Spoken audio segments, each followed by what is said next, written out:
This session, we will start actually with a book launch between the Rural Communication Working Group and the FAO, the Food and Agricultural Organization of the United Nations.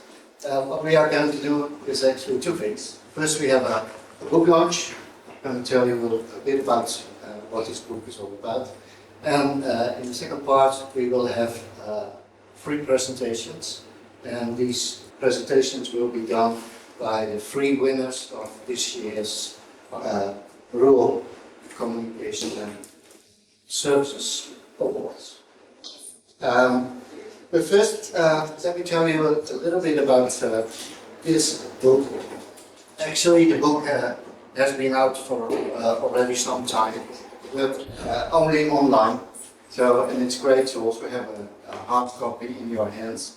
So that's why we also wanted to have a launch at the IAMCR this year. Let me tell you a little bit about what the book is about. And it grew actually out of the previous 6 winners of the FAO IAMCR Awards. And the 6 papers of these winners, they kind of form the core of this book. So I've been running these awards for 3 years now, so this is the 3rd year that we are having these awards. So the previous 6 winners, their papers are published in this book. And we have added some other papers, other articles to this book to make a complete picture of addressing the challenges of rural communication services. So now the book consists of 3 parts and 12 chapters in total. It is about rural communication services, and rural communication services respond in a sustained and inclusive manner to the communication needs of rural populations. It's about two-way communication processes, facilitating equitable access to knowledge and information, social inclusion in decision-making. So this is the core topic of the rural communication services. And actually, the first time we talked about rural communication services was already in 2011. We had a first meeting in Rome with FAO. It was an FAO expert consultation meeting on communication for development. But that was actually the first time the concept of rural communication services was mentioned. And it had a follow-up at a pre-conference in Hyderabad in 2014, where we kind of set the agenda for working on rural communication from a scientific perspective, but also from an FAO and United Nations perspective. So we had a conference, and out of the conference followed the foundation of the Global Research Initiative for Rural Communication, which is actually a kind of platform of different universities working together on rural communication. So we have the University from Los Baños in the Philippines, we have 12 from Canada, we have from Soledad from the Netherlands, Wageningen University from the Netherlands, and we have University from, I'll get to you, Sarah, because you're not part of it, but Queensland University, Brisbane, and of course, the Reading University.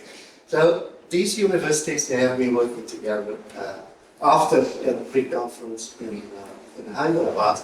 And out of this initiative also came the other initiative of founding this working group of rural communication. So I've been working already together for 7 years now, because it was founded in 2018. And together with the FAO, we decided in 2023 to launch this research award every year, 3 research awards. And the winners get a chance to come to the conference, so they are financed in their work. The book actually here tries to discuss three challenges. So the first challenge is the need for theoretical grounding and action research. And we all know that there is this division, right, between theory on the one hand and practice on the other hand. And we talk about academics and professionals.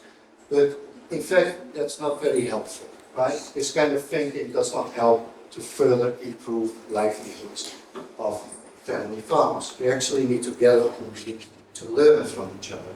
So theory and practice are intrinsically linked, and working for change has a normative character, grounded in inclusion, equality, accountability, and democratization. So this is one of the challenges addressed in this book. How can professionals and academics work together?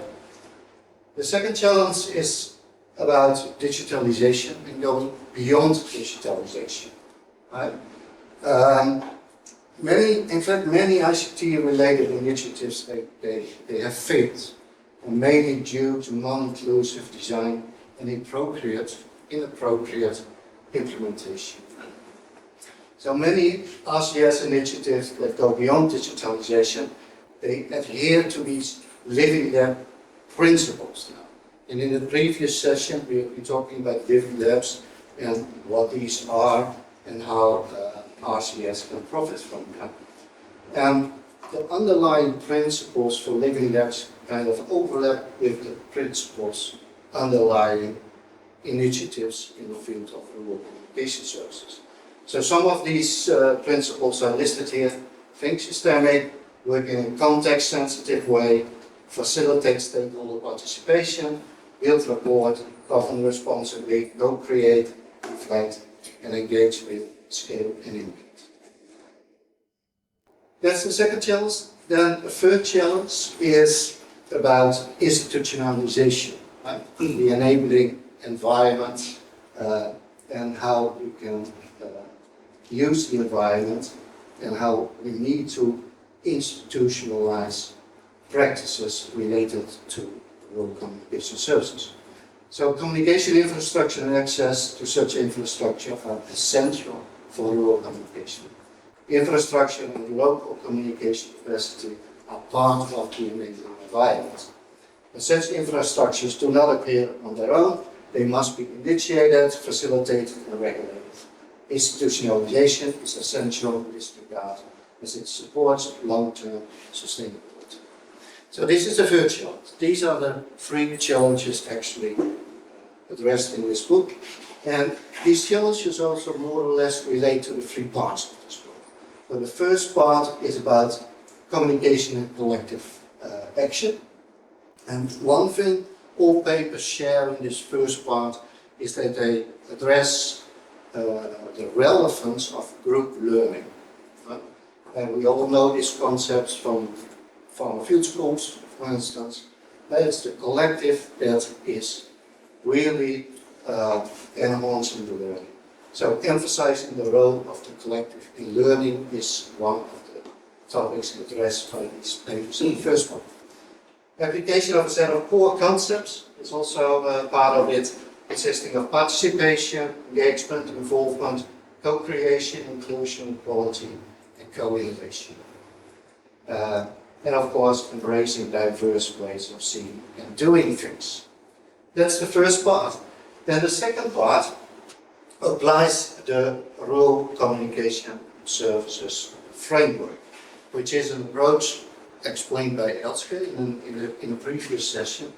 And all the chapters in the second part, they relate to this framework. They either use it or they actually expand on it.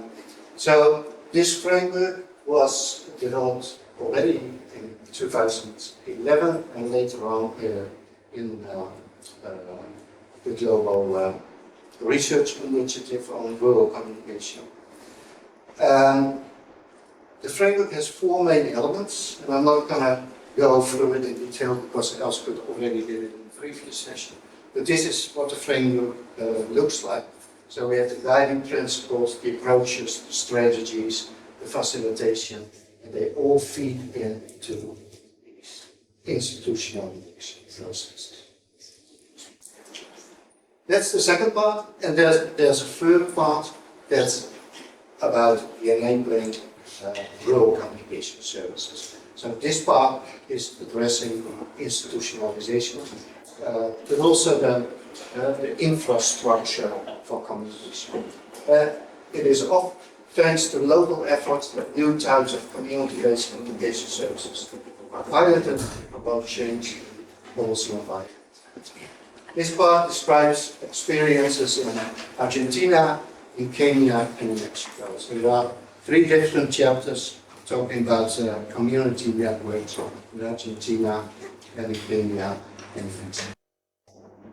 So that's more or less the book.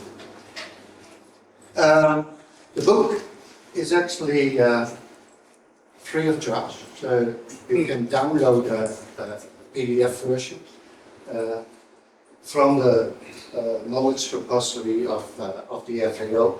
If you just type in the title in Google and the repository FAO, you will find the book with the addresses I also listed. All right, so then you see the line. Thank you to the first office present, because I think there are 2 authors actually present here in the audience who wrote an article, a chapter in this book. And I think it's Dia over there, and Prakash. Prakash, can you please come up for a moment? Because you are the 2 authors. We do have a small present for you. Please, can you stay next to him? The present from Singapore. Oh, Thank you. thank you. You're very welcome. You kind of represent all the offices. Yes, thank you. Thank you very much. Okay.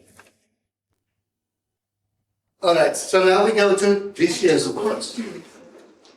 And these are the 3 winners of this year. But let me first tell you something about how we got to these 3 winners. So it's connected to the Rural Communication Working Group. So in total, this working group had 89 abstracts submitted, out of which 36 mentioned that they would like to be considered for the awards.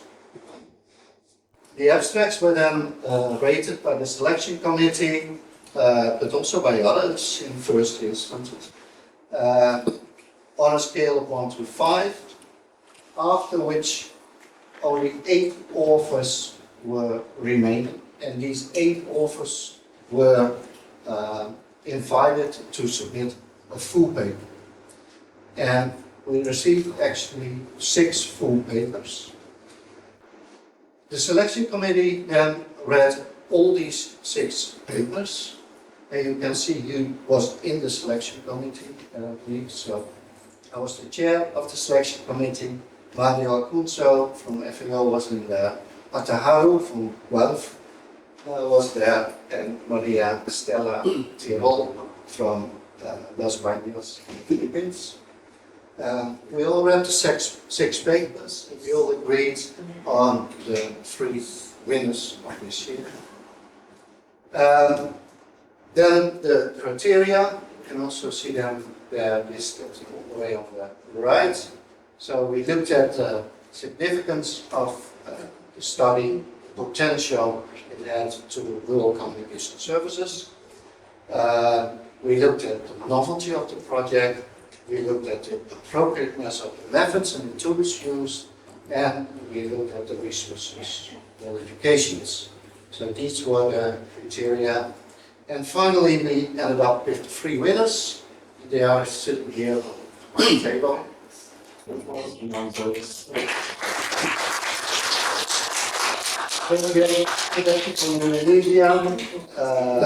we have Muhammad Sahid Ullah from Bangladesh and Li Chang from China. She's sitting at that table. Here are the titles of their work. In a minute we are going to listen to their presentations. Sepeti wrote on developing a national strategy for enabling, shaping and seeding meaningful community-centered connectivity in rural Indonesia. We have Muhammad Sahid Ullah, ICT's community empowerment and politics of inclusion and exclusion in rural Bangladesh. And finally, we will listen to Li Chang, the impact of trust in information source on farmers' intentions to adopt agricultural technologies, an empirical study from Inner Mongolia in China. And the other presentations. So we will start with Rebecca. He said about 15 minutes for each presentation. We will not have Q&A directly after the presentation. We first have the presentation. If there's still time, then we give the floor to you as an audience. We will see how it works out. But first, can I invite you to give your presentation?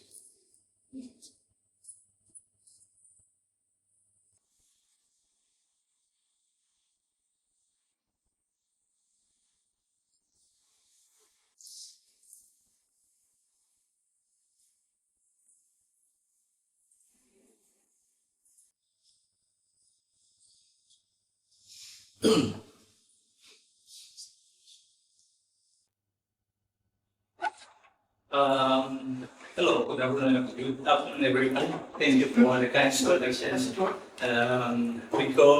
Sorry, I'm interrupting again. You see, our colleague from Los Baños ruffling you, so stay close to the screen.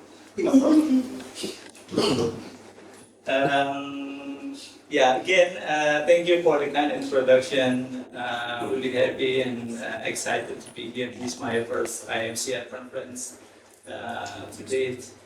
And congratulations also to book launching and also to Professor Ula and Professor Zhang for the joint winners. We are actually, I'm curious why it's not really that clear. Why the presentation? Or is it me? No, it's not. Try the next page. Just find the next page. No, yeah, okay. Good. We are a group of researchers coming from different backgrounds, academics, NGO workers, medical practitioners, international organizations representing different organizations and also institutions. And I was representing Center for Communication, Media, Culture and Information Systems from the Universitas Pajajaran that is in Bandung, Indonesia. Doing research on, this is a long title, developing a national strategy for enabling, shaping and seeding meaningful connectivity, community-centered connectivity in Indonesia. So this is the structure, pretty classic actually for problem identification, research question and objectives, and then I will explain the methodological part and theoretical frameworks before the findings will be explained, and then concluded with a strategic plan and recommendation. As a context, internet penetration in Indonesia is not really that bad actually. So almost 80% of Indonesian populations are connected online, but we see that still urban and rural digital divide. Access urban areas 80%, while rural areas only 74%. The so-called treaty areas, which means the frontier, outermost and underdeveloped areas, covered only 67%, compared to non-treaty treaty areas up to 80%. We still also have the eastern and western Indonesia digital divide, digital inequality, where western Indonesia is more connected than the eastern part, and still concentrated or centered more on Java Island, where most people live there on the island. And also, according to the Secretary General of ABGI, and that is the Indonesian Association of ISPs, Indonesia that this statistic is partly covered by common level service providers, both official and also unofficial. And more or less, there are 29,000 resellers, but then only 5,000 of them have official cooperation agreements with ISPs. That means that most of the resellers are considered illegal. So 24,000 also. This is kind of an example of community level initiatives. The first one is the so-called neighborhood networks, or we call it RT/RW net in Indonesia. Can be found in urban areas, in cities, in peri-urban areas, and then incorporated area, but also in rural areas. And then this is so-called School of Community Networks, the one that we actually endorse. If we see that the map of School of Community Networks span from the westernmost point in Indonesia, in Pulau Aceh, Aceh province, until the eastern part in Papua, Sentani district, Jari Provinsi. To date, we have 11 or 12, actually this is last year. This year they have expanded until 12 villages, locations in Indonesia, each one with different kind of, developed different characteristics according to the needs and resources of the villages itself. So the task is actually to multiply this kind of initiative into many locations in Indonesia.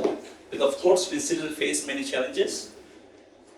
The first one, policy regulatory frameworks doesn't yet sufficiently support community initiatives. Many are still considered illegal.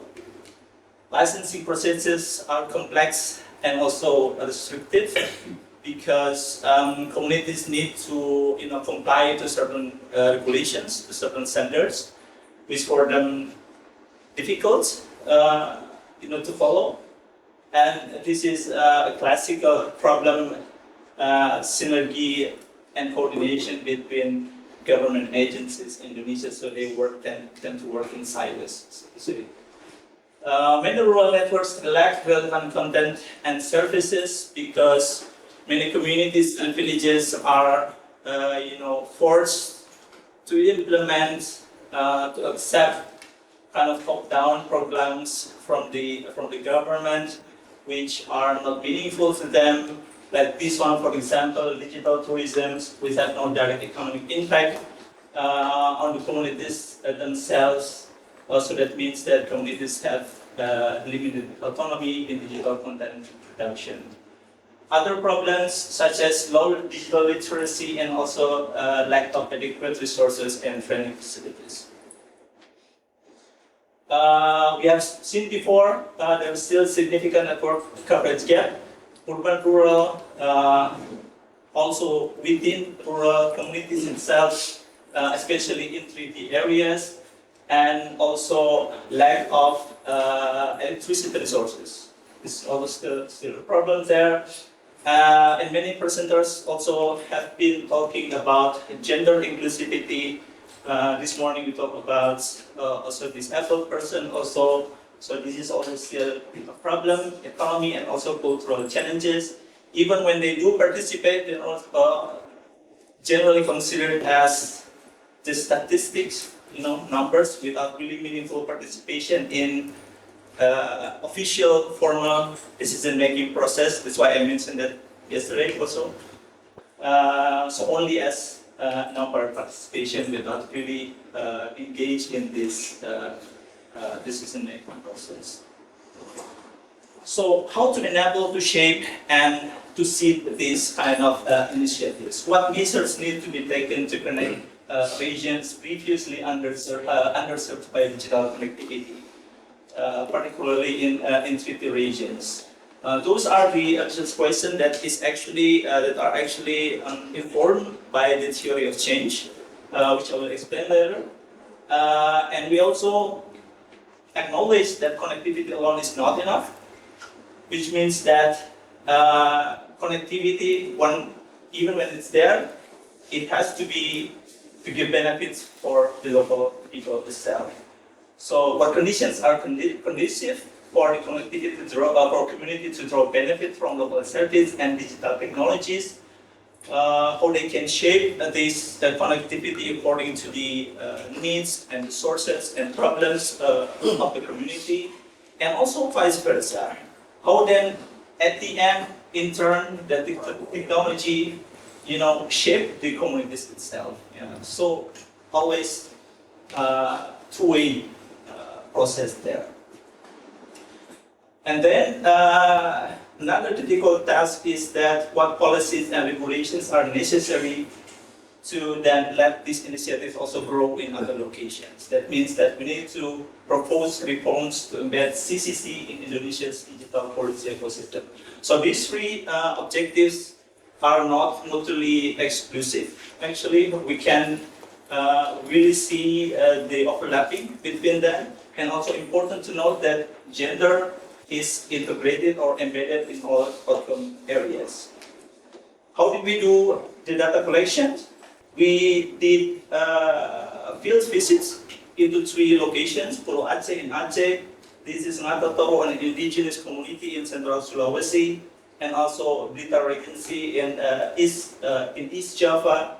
We talk with people, we observe, collect data, and also we did a series of group discussions, multi-stakeholders in an event called Rural ICT Camp. It's an annual event. Last year was the 5th Rural ICT Camp in Cilacap, West Java, a whole week where many people representing different institutions and also communities came, and also at the national company in November last year in Jakarta. The theory of change itself consists of long and short and medium-term outcomes, and this is the long-term vision of theory of change. It reads rural, remote, and marginalized communities have opportunities, capacities, and resources to achieve and shape meaningful community-centered productivity that contributes to the strengthening of global well-being, economies, and cultures. And it also consists of 13 principles. The first of them are the defining one, which means that they say it differentiates community-centered connectivity from other community networks. So addressing community needs, participatory support, and well-being are the decisive one, while I think the 13th is also relevant for rural communication services. I will just fast. This is actually by definition the 4 principles in full sentence: needs, interest, participatory, supporting, and also well-being.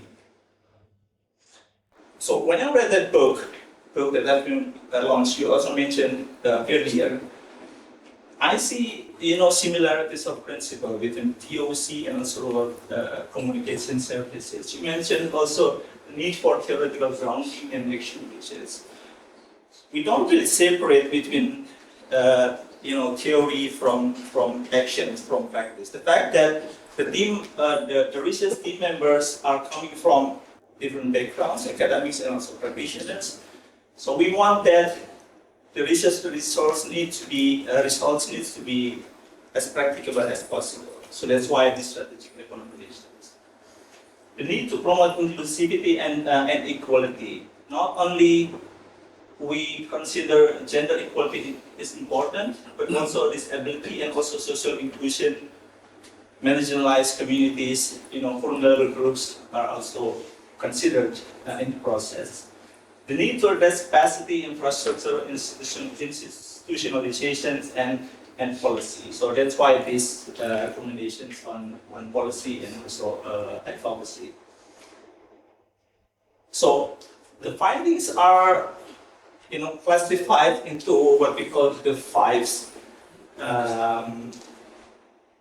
It is a coincidence that these 5 findings or classifications fit to the previously 5 L's principles of community networks, which means that technology should be not too complicated, it should consume low energy, and so should be easy to maintenance, and also should be easy to learn and should engage also local people there. And we have categorized our finding into these 5 dimensions. Main stakeholders, 5 priorities, and also 5 sectors of meaningful network utilization. So these are actually the map of these first 5 main stakeholders. We have identified CSOs as our partners, governments, academic institutions, international organizations, and also private associations. I won't go into too much detail in this slide because of time limits. And 5 priorities or strategic pillars, previously also mentioned in the introduction: infrastructure, gender, policy, meaningful use of network, and also citizen capability building to ensure meaningful connectivity standard. Connectivity can run sustainably, relatively, and adaptively, and also inclusively and legally. So I'm coming to these 5 meaningful use of community networks. I mentioned earlier about digital tourism or tourism sector, which is not too meaningful for the communities or the villagers, but the ones that are meaningful have been identified are these ones, health sector, governance, resilience and energy, education and culture, and also productive sector. So these are the examples of each areas or each sector.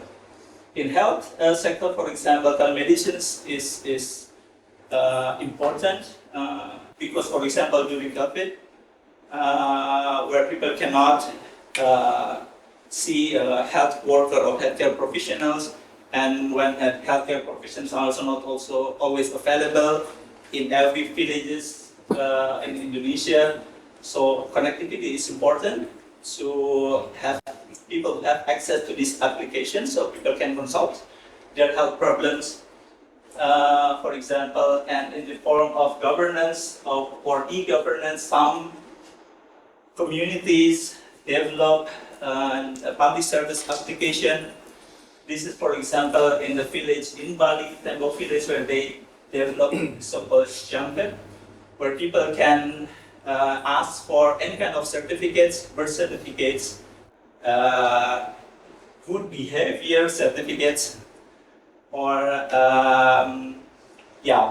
any other certificates. Or they want also to develop that people can access school bus and also village ambulance through this apps. 2 more minutes. Yeah.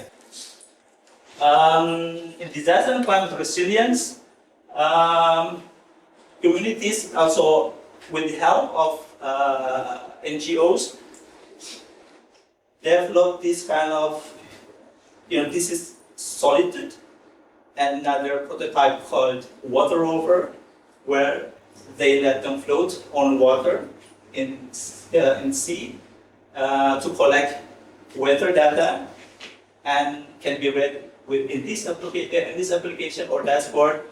And this is also, you see at the top of this bamboo, this is actually an bamboo internet tower, which has 4 main functions, so people can gather at the base, and also as watchtower, as an internet tower, and also as weather data collection. So this is also important for farmers and also for fishers. For education and culture, connectivity empowers rural education by providing internet access, supporting platforms like the BODIC, which means basic education data, which teachers and school administration need to send to the through an app to the government through using connectivity and promoting digital literacy. And also, this is an example that in indigenous community in Ciptaglar, in Sukabumi Agency, they have a community television or broadcasting media where they broadcast cultural events, and also using new media, YouTube and others. In the productive sector, people can open more access because they use also e-commerce platforms to sell products, to connect with sellers and also buyers. So this is the last part, conclusion and strategy recommendations. We recommend that, first of all, we need to create regulations to recognize community network as a legal entity. We have a precedent in the broadcasting regulations because community broadcasts are already recognized, but not community networks. So we need also to simplify licensing for community network operations and support grassroots initiatives like the School of Community Networks and design affordable internet models suited to global economies. Conduct more research on the impact of internet use in strengthening local welfare, education, economy, and culture. Launch accessible community-based digital literacy programs, create shared platforms for knowledge and skills sharing, especially for underrepresented groups like women and children. Scale up successful pilot projects in remote areas using sustainable technologies, for example, bamboo internet tower, because it's materials that are readily available in those communities, and encourage renewable energy like solar power or water turbine. And last one, for the female leadership and create safe spaces for their participation in CCC activities. And last one, prioritize digital education for women and girls. Thank you for your attention.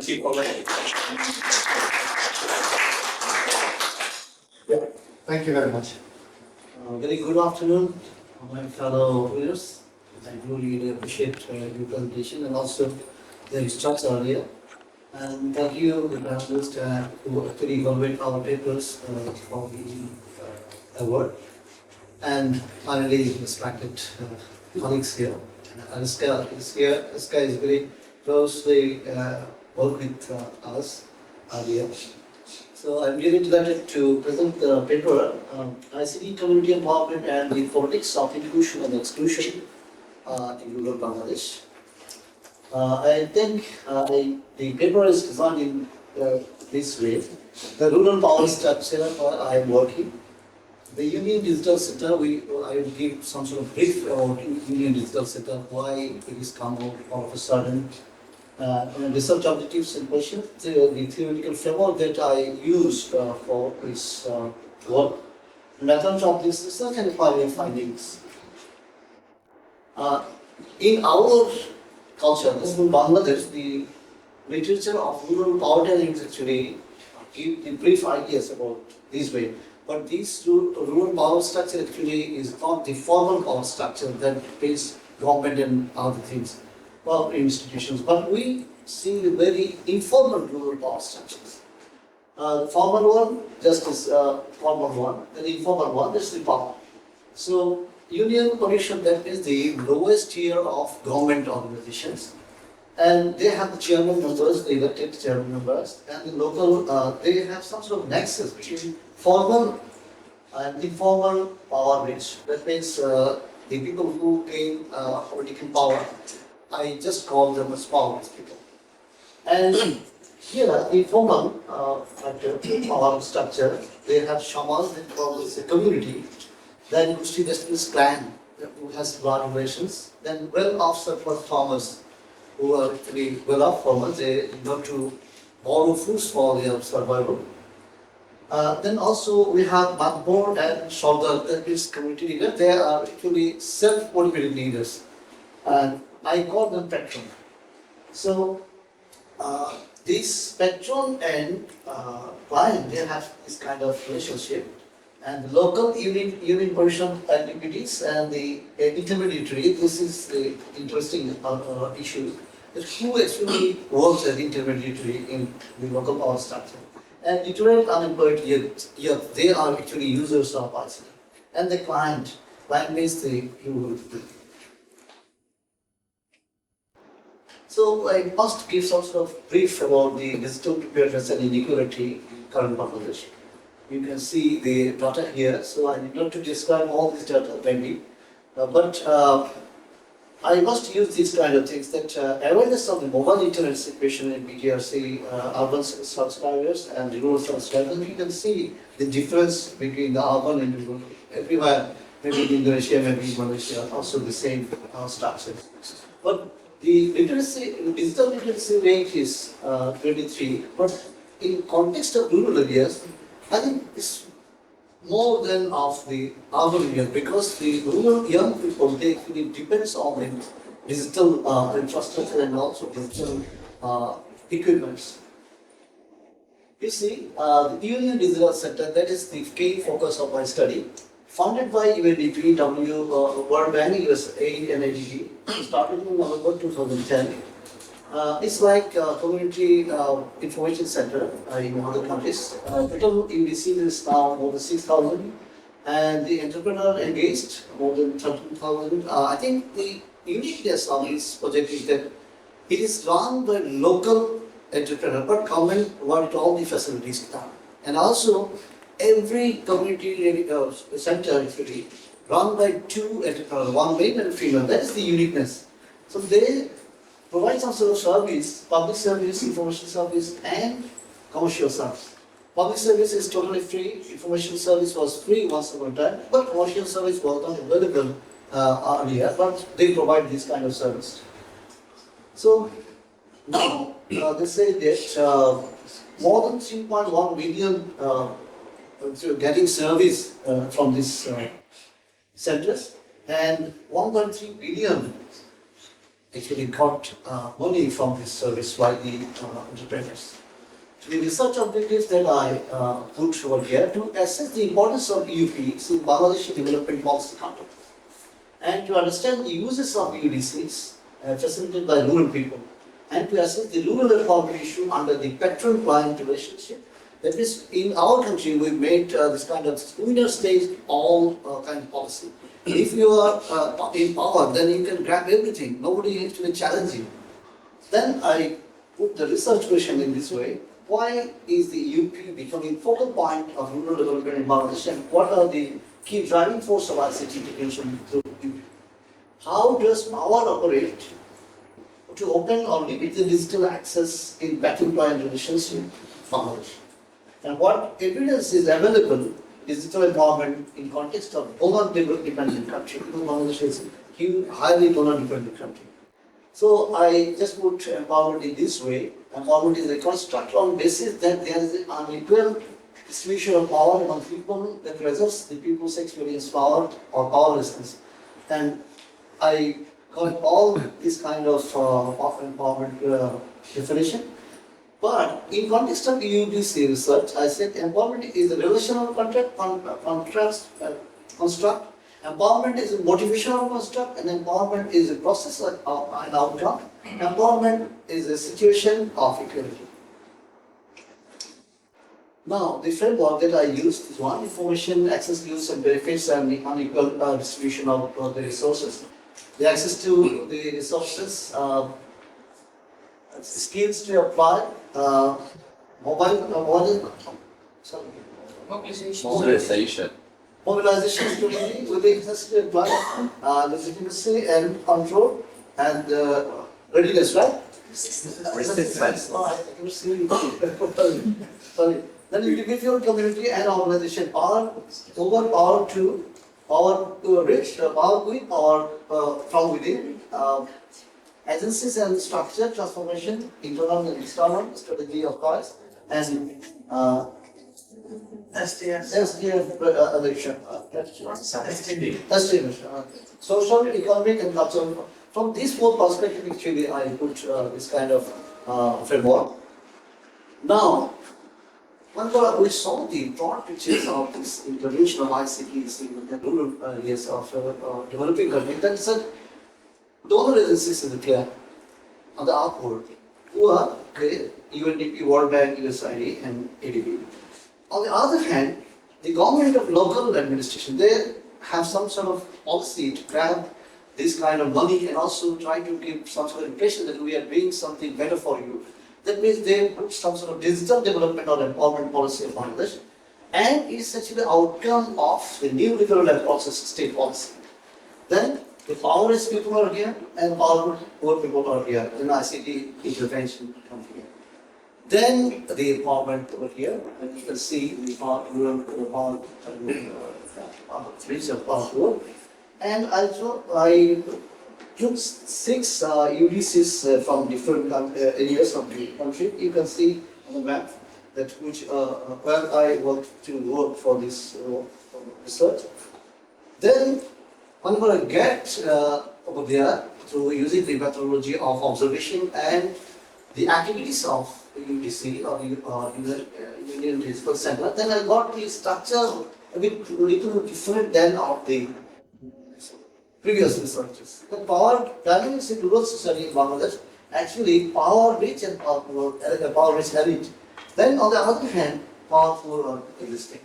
Then intermediary exists over here. Then the education, money, surplus land, political bank and urban boundaries, holding government transitives, they are the power rich people.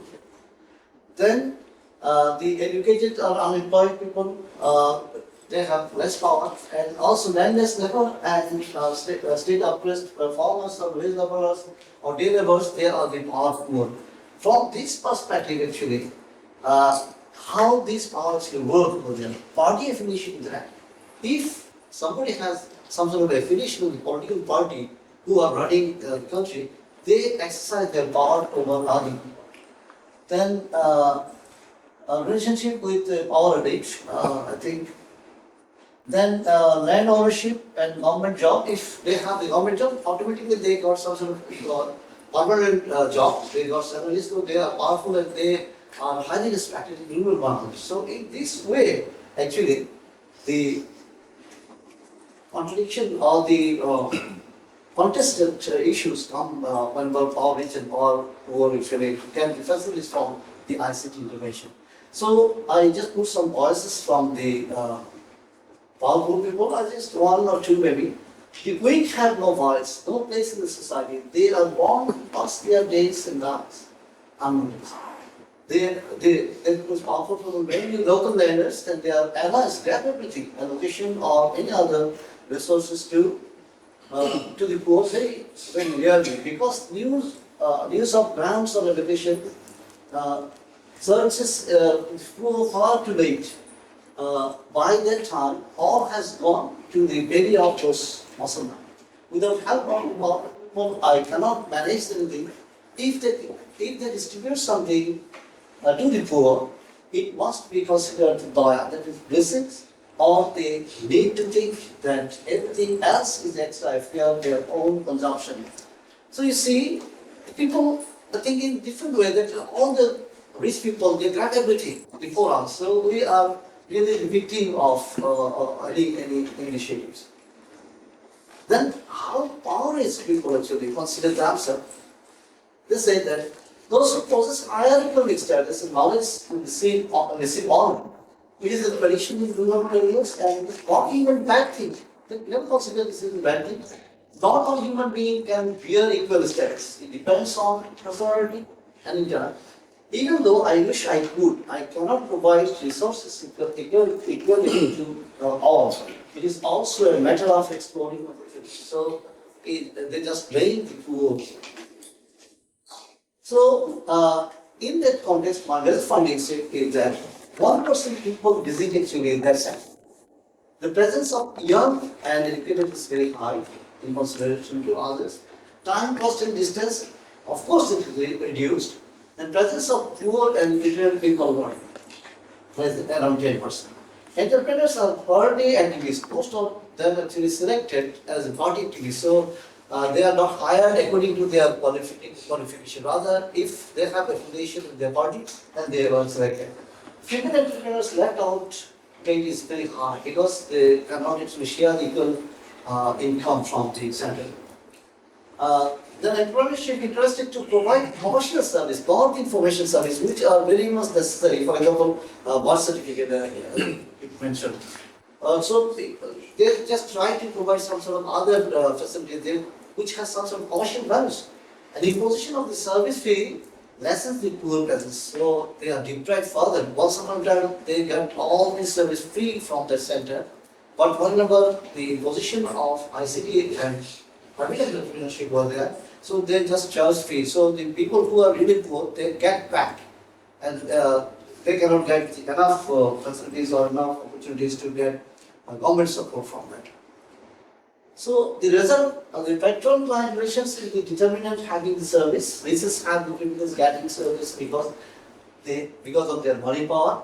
Poor and underprivileged, women and aged, deprived further.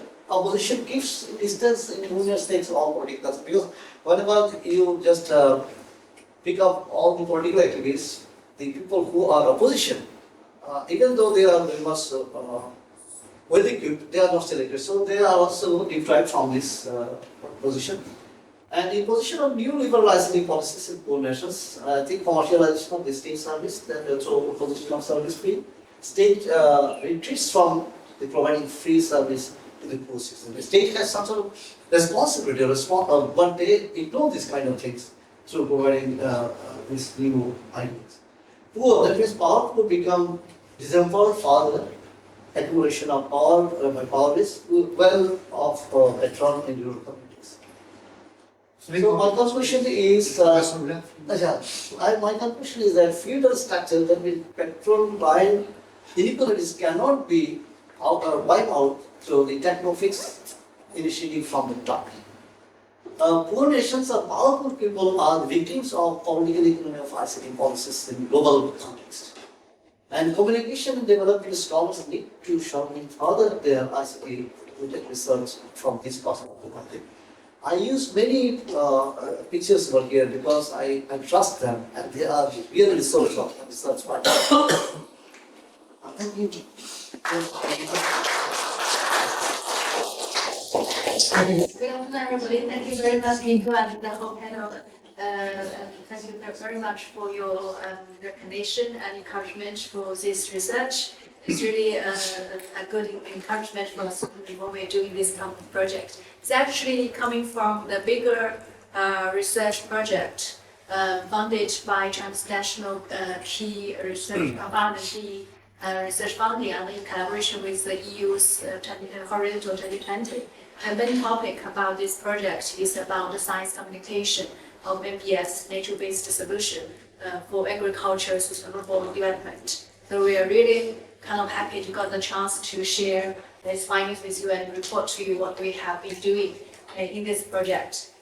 So what actually encouraged us to do this is actually the whole background research on how on the one side we see that there's a rise in the demand for food due to the increase of population, due to the high food consumption per capita and economic development. And also on the other hand, we see the supplies, there's a constraint in supplies for food, including the reasons for urbanization, industrialization to actually diminish the area that could grow all this kind of foods, etc., agriculture, planting, etc.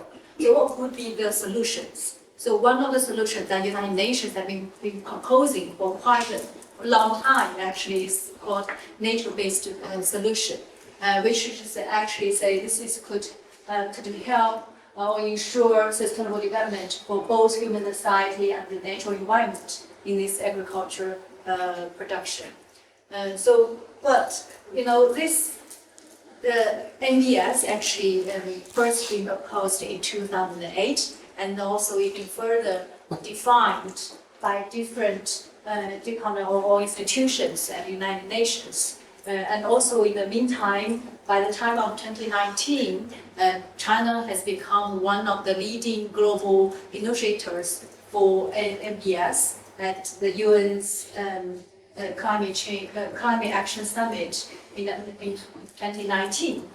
And of course, there has been a lot of studies on this since 2008, but mostly they're talking about the benefit about this APS technology for agriculture. But what's missing there, what would be the research gap there, is actually there has been a limited understanding of why farmers would choose to adapt this kind of MBS technology for agriculture.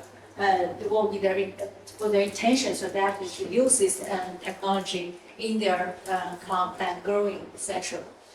So a lot of has been some reasons for kind of investigating this kind of factors, mostly about this kind of demographic reasons, perceived benefits. But what has been missing there is actually that has been lack of focus on this source credibility, and why it matters. I can explain that later. But mainly, this research tries to address the gap by investigating the role of source-specific trust in shaping Chinese farmers' inclinations to adopt this MPS technology for sustainable development of agriculture. In this research, we try to use the ELV, the elaboration likelihood model. So this model actually, it helps to understand why same variables, when they exert the same variables, they would come out with very persuasive effects when applying to different individuals. So we try to say, okay, why? If they say farmers are all there, so what kind of factors will influence? So for this ELM, they actually say when people with high elaborative likelihood of motivation and ability, they normally choose the routes of central routes to access the information, all the information they get, including the information for MPS. Because this is something we try to extend this kind of research framework. So there's also when the people they have low motivation or limited abilities. In this sense, they would choose to use peripheral routes to access their information. So in this way, we're trying to say to what extent the farmers would understand MPS and how that affect their adoption of MPS technology in their research. In their production and planting. So the key assumptions here is one on the central route, the other on the peripheral route. But the context in China for MPS adoption is that mostly so far MPS has been promoted by the government policies. Because for farmers, they don't really understand what MPS actually is. But when China say the government, there are a lot of it's a policy-driven thing, encouraged by the government. Farmers themselves, they show very little or minimal variation in their motivation toward MPS. And in this way, we focus on ability as their key variables in their kind of route selection. So we divide their knowledge, their ability of knowledge on MPS into two. One is their subjective knowledge, the other is their objective knowledge. So based on this, if they have kind of low ability, their little understanding of this kind of MPS, they normally choose the peripheral route for accessing this information and MPS. And in this sense, what will be the source of information become very important. So what kind of source you think about believable, credible, and trustworthy is very important in their decision making to choose what kind of technology they adopt. So in this way, trust information source lead to high trust of information source will lead to their kind of MPS adoption intention. But what kind of information sources? There are many kind of information sources for farmers. So if they say it's a government kind of policy-driven thing, then the information from the government is very important. So to what extent farmers trust in government source? And then there's also scientists that we do science communication. When the scientists from those institutions, they would be very much helpful in kind of getting these ideas passing on to farmers. The trust in scientists is very important. Of course, when we do media studies, media communication, media providing information on MPS to our farmers. But then media, there's also different types of media. We have traditional media, we have the social media. So we have kind of various farmers adoption of this kind of information.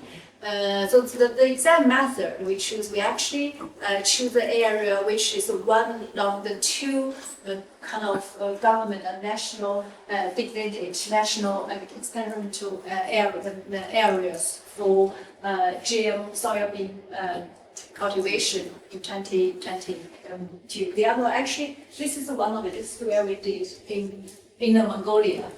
In that area, it's very small county. It's all person right in front banner there. But actually, the whole line. There's another one here in Henan province, another one here in Yunnan province. These three areas, the other places that government trying to say this will be the government national ceramic area. By the 2023, when we did the research, only choose one here and last year they added another environmental area.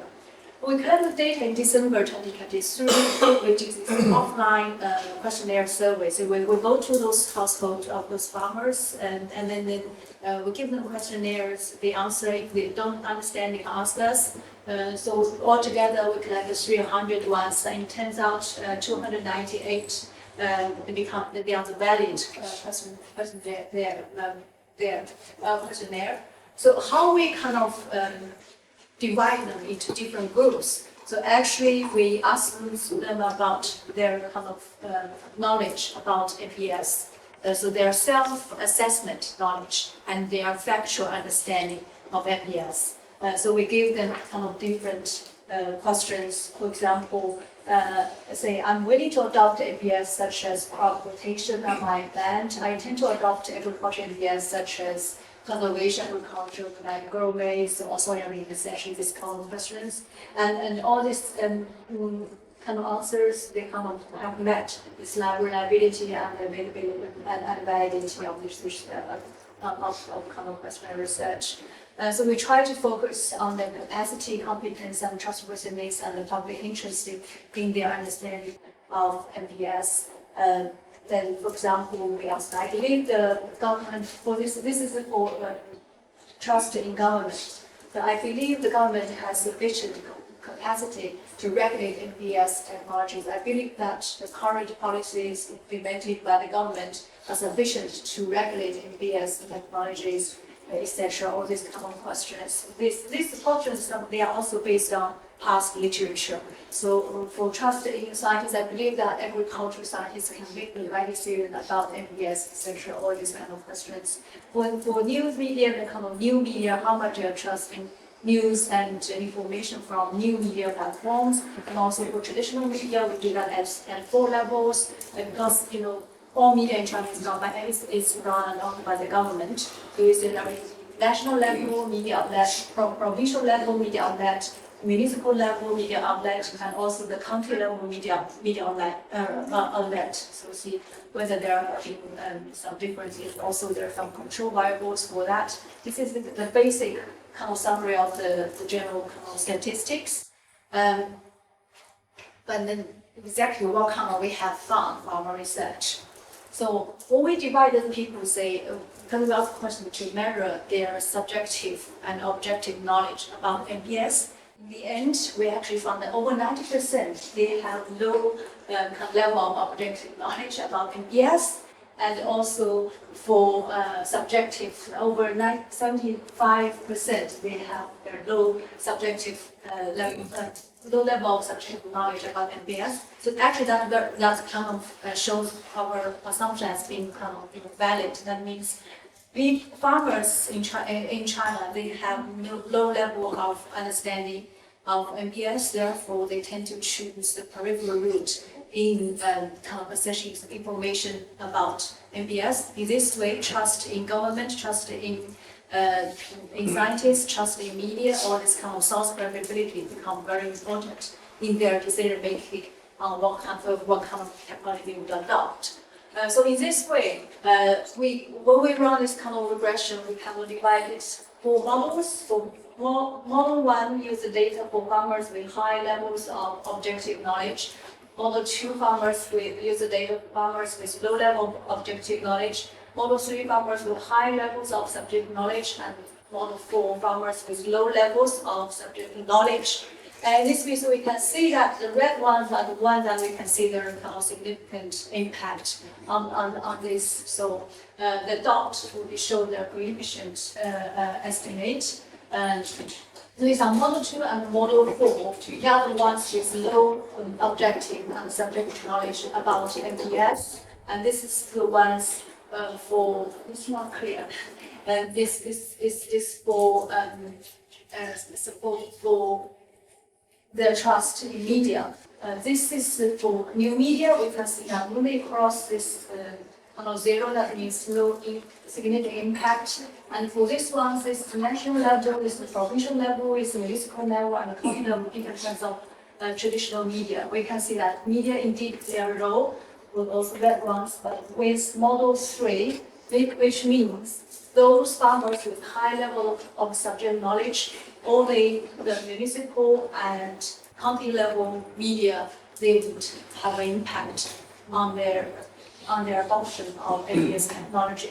So I try to summarize from those findings. For those with high level of subject knowledge, they chose to choose the kind of central route. In this way, trusting local media, municipal and county level will influence their adoption intention for MPS. For those with low subjective knowledge, they choose peripheral route, and those ones also low objective ones also choose peripheral route. This way, they are trusting government, trusting scientists, and trusting traditional media would have an impact. This is the same.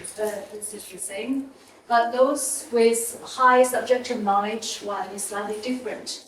So it's find out women and if women tend to have they are more inclined to adopt MPS technology than men, and also those who are older people, older farmers, they tend to not to adopt MPS technology. But training, that also makes sense. Training, but only would have an impact for those who already have some knowledge about MPS. So if you have no knowledge about MPS, training doesn't really help actually for them. So if they have low object knowledge, no, that's not here. You can see here it's clear from all these figures. So this is the regression result for high subjective knowledge. You can see here for those who with municipal level media and also the county level media, they will play a role. Age play a role, gender play a role. MPS will play a role, but for those with low subjective knowledge, I can see all these factors, the trust information sources, information and source credibility would play a role in their adoption of MPS. And those with high objective knowledge, this is only the gender, age, and MPS training would play a role, but all this bluntly wouldn't. That means only those who took a peripheral role, those trust for credibility and source credibility, trusting source information would play a role. The 2 more minutes. Objective ones. Okay, so let me summarize the research findings. All these kind of hypotheses, we show that our hypothesis 1, hypothesis 2, hypothesis 3, and the first hypothesis 4A for traditional media, they've been supported, and hypothesis 4B for kind of new media, they are not supported. So what this tells us, indeed, trust of information source will play a role for those farmers, especially those who does not have much knowledge about MPS. And we tried, this research tried to address this kind of trust gap for advancing this kind of rural development due to the increasing climate and resource challenges. We really think that when we conduct this offline research, based on the theory of elaborative likelihood model, they would tell us the findings that would really tells something on our social communication about MPS technologies. To trust their role and trust in your authoritative source such as government and scientists and main media significantly would increase the intention of farmers with limited knowledge to adopt MPS technology.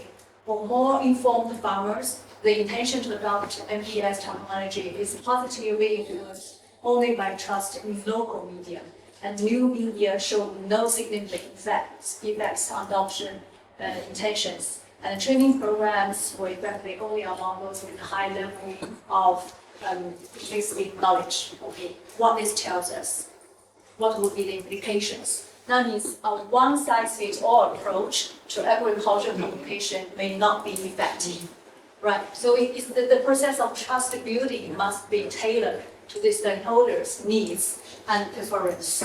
So this is what we do science communication, how we design our science communication even.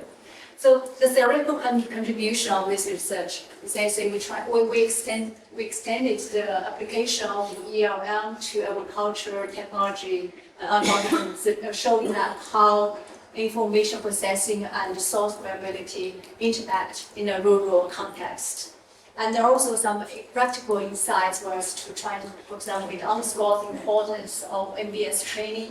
It provides communication practitioners and policymakers with a roadmap for designing inclusive, trust-based communication technology that encourage technology adoption in rural communities. Thank you very much. Thank you very much. I would like to invite the three authors of the papers to sit in front of the screen. Yeah, just a quick question, you said you talked about the theory of change, and then you said later it's kind of just the TOC framework. The TOC framework and RCS framework have similarities, but theory of change is a methodology for project design, and then can be used also towards monitoring, evaluation, project management. It's more how you theorize the change versus the pathway to its change than a theory. But maybe you found another theory of change that you want to explain how you use that, because I got a bit confused there. Well, yeah, the theory of change can be used as theory and also as a methodology. Of course, in the conceptualization of the theory of change from the LockNet team, which is developed. LockNet means local networks project developed by the APC and Primitiva. So they are the two organizations who develop the theory of change. There are so many several theory of change actually, and the one that is developed by these two organizations actually quite extensive. They have certain steps and also procedures. I couldn't explain in much detail. I know exactly what theory of change is. So what we use were actually these three, or actually four outcomes: the enables, the shapings, and also the seeding. And the four outcomes is actually to strengthen and sustain the community networks, which is actually directed more into internal organizational outcomes of the LockNet project itself. So we deliberately choose only the three outcomes as our frameworks and guiding principles or guiding steps to conduct our research, and also integrating the gender issues into all these three. So more like the frameworks, yes, the theory, but also in many parts also methodological. So I understand that's the theory of change for that particular project that you use as a guideline. Yeah. That's fine, yeah, but it's not a theory. Yeah. It's a pathway to exchange. Yeah, great, no, that's good. Yes, you want to make Thank you. I think I wonder what you mentioned about the cow, right? Yes. So it's interesting, But my question is how they manage the technological support or technological issues in managing this kind of cow. Yeah, interesting questions, because today they have erected 5 bamboo internet towers in the location in Indonesia. The ones that are erected in remote locations, for example, in Sumba, they have decided to use bamboo, and also in Kalimantan, because metal are not easy to access, and also quite expensive there. So bamboo mastery and also bamboo knowledge is already ingrained, integrated into people's community's knowledge there. So they want to optimize this knowledge. And of course, the design, the architecture of the bamboo itself was held by an academics, the center in Bandung, Bandung Institute of Technology. So a collaboration between the design itself from the academics sphere and also the mastery of the people in bamboo culture itself. So they choose to use this one. Thank you. Yes. Hi, Lev. Hey, could you talk more about the novelty aspect of your work? We know for a fact that, decades of work on ICT4D, we've always been seeing the haves, the have-nots, you know what I mean? The haves, the have-nots. So the haves are, very much positioned to enjoying the benefits of ICTs, and those who are not very well educated, those poor, are not benefiting much from ICTs. In the context of your work, what is the value addition, for instance, of your work to the ICT4D literature? Once upon a time, you see, you're right that the weak people always grab everything. But whenever we plan ICT from the perspective of neoliberal policy, then all they put this kind of policy from top. They hardly consider the power relationship among the society. So this is the key focus of my study, that we must consider the power relations of that particular context whenever we intervene through ICT, whenever we intend to empower the community. That is the key focus of my study. So, Okay. So maybe, yes. Thank you for your paper. It's interesting how it's like fun looking at why farmers make choices and what they trust. Even looking at regenerative agriculture, which I call nature-based farming too. And so it's really, really interesting how that resonated. And it looks simple, but it takes a lot of work to demonstrate something that is relatively simple, but people don't often take the time to show it. So it was very interesting to hear about trust. I was wondering, in your study, did you look at did you discuss why people use nature-based solutions? Did you look at some of the barriers that farmers experienced? Yes, thank you very much for your question. Indeed, what we're doing there is some kind of resonance over there. Indeed, we apart from this kind of offline survey, we also did kind of focus group studies. We go to different areas in this national experimental area, different smaller counties. We did when we were doing this focus group, people can talk more about their intentions and motivation in adopting this kind of technology. And indeed, economic benefits is very important for farmers. So this, for example, MBS is very much government policy driven. So that means sometimes because they have little knowledge about MBS, and we try to do it, they are not sure whether the soil is going to grow well or not. And then in this sense, government needs to give a lot of supplement to them. So that will be helpful, economic encouragement for them to do that. Without it, because they feel it's not guaranteed the first time for them to use this kind of seed or something, they are not sure. Yeah. So that means they have to get some benefit from the government in order to use. So this is one of the very important reasons. So economic benefits. Yeah. That totally makes sense. Yeah. Thank you. Yeah. Okay, we have time for one more question, if there is one. I have a question. Thanks for Professor John's sharing. I thought this project is very meaningful, especially for the parents in Mongolia. But it seems like there's subsequent projects. And my question is that if there's more experiment testing, like the effect for participants like farmers in Mongolia, if you can introduce a little more of it, because in my previous experience to see like ELM or more like a theory that we test on social media to see the whole participant react to certain messages like that.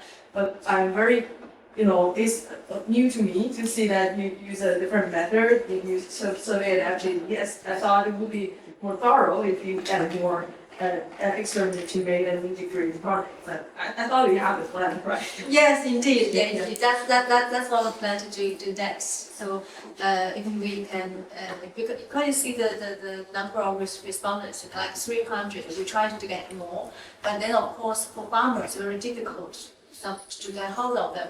We were thinking, a next step, we plan to do experimental kind of research. And this is also looking more details of what kind of local media actually talking about MBS. So that's also very important. So if we found, and yeah, local media is very important. For both actually, with high level of knowledge or low level knowledge. And what they actually say is important. So this indeed is in our plan. Thank you very much for your suggestion. Thank you for your answer. Thank you very much. Maybe you can ask your question afterwards. Yeah.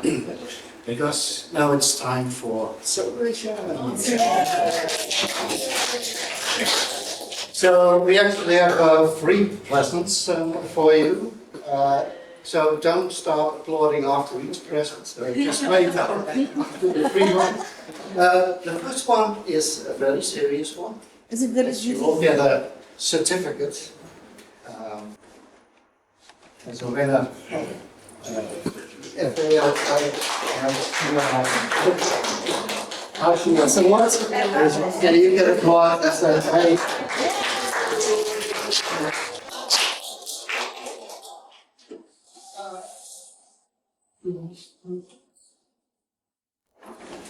Yes.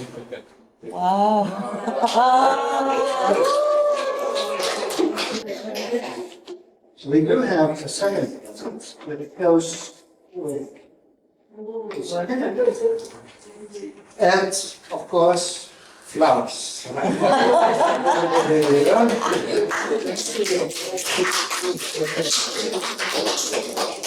And finally, we have a bag. With, of course, with the book, but it also goes with some pleasant things to eat during the week. So, congratulations.